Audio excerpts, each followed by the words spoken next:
স্বপ্নে দেখতেছি মনে হয় মারা গেছে, আমার হুঁশ নাই, মানুষটা মনে হয় এখনো বেঁচে আছে। বললাম কোন কারাগারে? বলে কারাগারে নয়, আল্লাহ পাক তার সাথে ভালো আচরণ করে জান্নাত দিয়ে দিয়েছেন।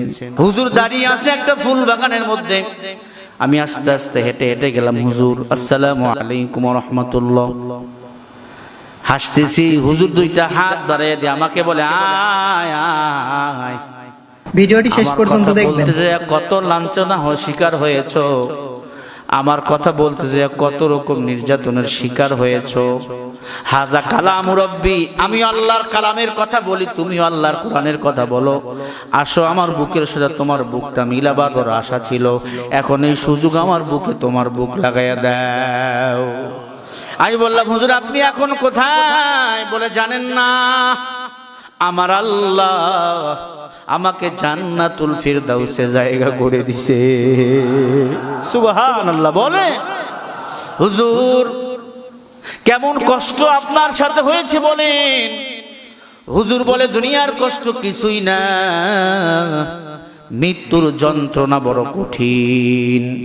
কারণ মৃত্যুর যন্ত্রণা নিয়ে বয়ান করেছে আমার প্রিয় নবী মুহাম্মদ রাসূলুল্লাহ সাল্লাল্লাহু আলাইহি ওয়াসাল্লাম।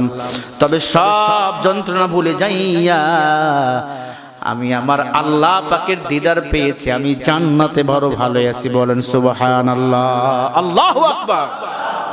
হুজুর আমারে কিছু আপনি বলবেন? হুজুর বলে তোমার একটা নসিহত করি। কি নসিহত বলেন?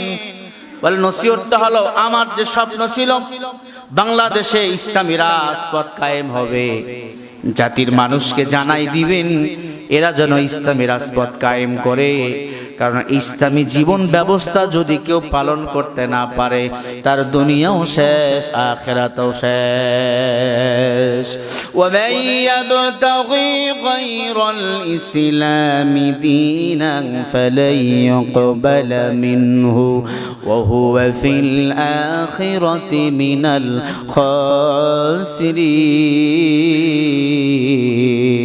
খাসিরিন। সূরা আল ইমরানের 83 নম্বর আয়াতে আল্লাহ বলেন, যারা ইসলাম ব্যতীত অন্য কোন ধর্ম অন্য কোন দলকে অনুসরণ করবে তার দুনিয়াও শেষ, আখিরাতও শেষ। কোরআনের পাখি বলেন, আমি যতদিন জেলখানায় ছিলাম কোরআন তেলাওয়াত করা বন্ধ করি নাই। সুবহানাল্লাহ বলেন। যতদিন আমি জেলখানায় ছিলাম আমি বিভিন্ন ইউনিটে যাইয়া কোরআন প্রচার করেছি, কোরআনের দাওয়াত দিয়েছি। বলেন আল্লাহু আকবার। আরো জোরে বলেন। আমার জন্য ভালো একটা রুমের ব্যবস্থা করা হয়েছিল। ঘুমটা আমার ভেঙে গেল, হাউমা করে কান্না শুরু করলাম।